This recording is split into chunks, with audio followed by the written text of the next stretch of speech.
Tsung-Dao Lee was born on November 24, 1926 in Shanghai, the second of 6 children in a scholarly family whose roots trace to Anhui Province's literati class. His father, Li Zufan, managed the Shanghai Bank of Communications and encouraged his son to combine Confucian discipline with a new republic's enthusiasm for modern science. When the Second Sino-Japanese War reached the lower Yangtze in 1937, the Lee household joined the southwestward migration of schools and laboratories that would later be called the Academic Long March. Tsung-Dao's secondary education unfolded in makeshift classrooms strung along rail lines from Jiangxi to Hunan.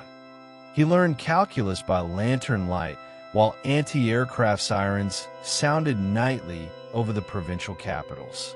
In 1943, he entered National Chekiang University at Chaoyang as a chemistry major, but soon transferred to physics, drawn by the wartime lectures of Rao Yute and Wang Ganchong, who taught quantum mechanics partly from mimeograph notes smuggled out of Cambridge. When the National Southwestern Associated University in Kunming offered refuge to China's displaced scholars, Lee followed, completing a thesis on cosmic ray scattering that earned him a scholarship to the University of Chicago in 1946.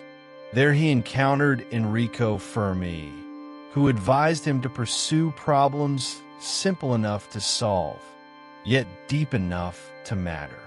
Lee's 1950 Ph.D. dissertation pioneered an exact solution to the relativistic many-body problem in a model now called the Lee model, one of the first renormalizable quantum field theories exhibiting isotopic spin symmetry. He joined Columbia University in 1953, where Willis Lamb and Polikarp Kush were already cultivating a climate of aggressive experimental theoretical crosstalk. 2 years later, Lee and his senior colleague Chen-Ning Yang published a pair of papers on phase transitions in ferromagnets.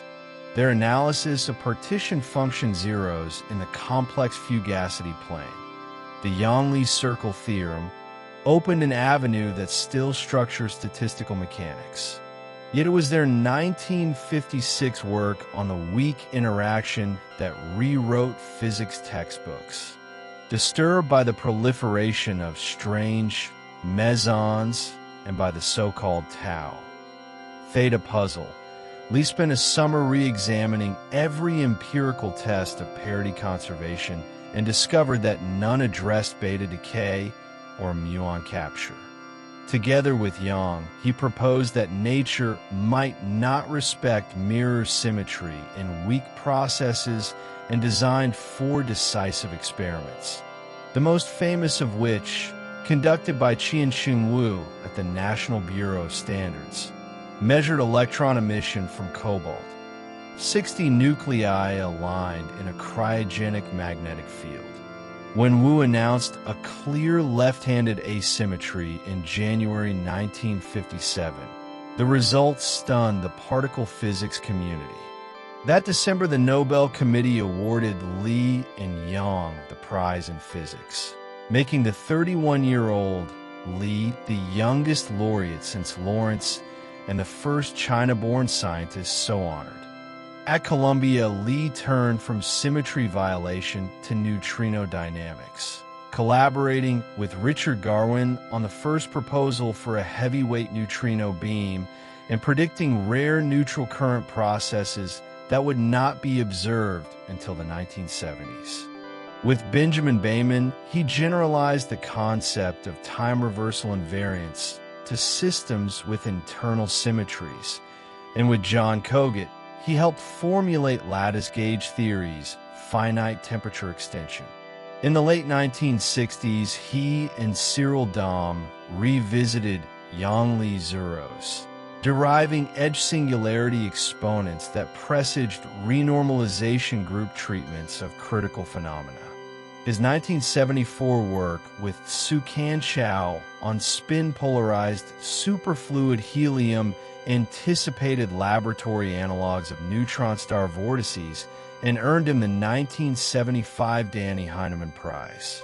Lee never severed ties with Chinese science. After Sino-American rapprochement in 1972, he was one of the first Chinese-American physicists to return to Beijing, lecturing on gauge theory at Peking University in 1973 behind closed doors for fear of lingering Red Guard denunciations. In 1979, he and Yang created the China United States Physics Examination and Application (CUSPEA) program, a bespoke admissions route that enabled more than 900 Chinese students, including future Nobel laureate Gao Kuan, to enter North American Ph.D. programs without the then prohibitive TOEFL and GRE hurdles. Lee personally graded hundreds of CUSPEA scripts each summer, often scribbling encouraging notes in the margins for rural students who had never met a foreign professor. In 1983, Lee founded Columbia Center for High Energy and Condensed Matter Theory, spanning his dual interests in core confinement and phase transitions. Simultaneously, he advised the Chinese Academy of Sciences on the Beijing Electron, Positron Collider project and lobbied the State Council to finance the Lanzhou Heavy Ion Accelerator, arguing that nations achieve soft power by probing the hardest problems. He became a U.S. citizen in 1964, yet retained Chinese citizenship in a political limbo until 1980, when China permitted dual status de facto for a short list of national contributors.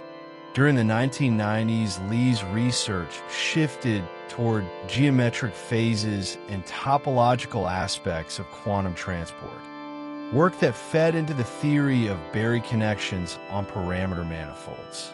He mentored graduate students in applying these ideas to quantum Hall bilayers and high-DC superconductors. After retirement from Columbia in 2012, he moved much of his activity to the Tsung-Dao Lee Institute at Shanghai Jiao Tong University, an interdisciplinary hub where lattice QCD seminars share hallways with gravitational wave data analysts. On his 90th birthday, in 2016, he keynoted a symposium on dark energy models rooted in scalar curvature coupling, reminding attendees that elegance is what remains when everything dispensable has been discarded. Lee's honors are myriad. Member of the U.S. National Academy of Sciences, inaugural recipient of China's International Scientific and Technological Cooperation Award, and former member of the Royal Society. But colleagues argue his deeper legacy lies in a methodological creed. Question what others have taken for granted, then design an experiment or model too clear to ignore. From mirror-shattering beta decay to zeros dancing on the unit circle, he has shown that symmetries illuminate only when their breaking is understood, a lesson as relevant to the social texture of international science as to the subatomic realm.